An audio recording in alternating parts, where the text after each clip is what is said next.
Good day, guys. Welcome back to the channel. So, guys, if you are new to this channel and you've not subscribed, click on the subscribe button, like, share, make your comments, and also do it to follow our Telegram channel because I will be giving you guys instant updates and consistent updates on the channel. You will find the link to the Telegram channel in the comment section. So let's see what we'll be expecting on gold. So yes, yesterday, which is on Friday, I did analysis for you guys. I told you guys that gold is going to push up from this level, and it is exactly what gold did. You can see it. I mean, if you've not watched it, you can go back to watch it. I think the analysis was on the 23, right, on gold. I did it. I told you guys that we would expect a bullish move from here, which it has done.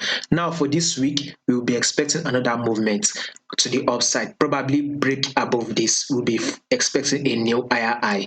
Reason is that if you have to zoom it out on your 4-hour time frame, you clearly can see that this clearly here is trending to the upside. Now this is it.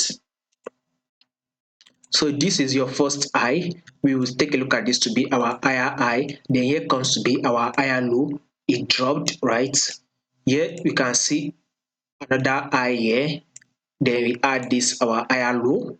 As long as this higher low did not drop to take out this previous higher low, it is still an uptrend move. Then we add a new higher high. You can see this new higher high took out this previous high here, and now this is our higher low. So one thing you should be expecting next on gold is what?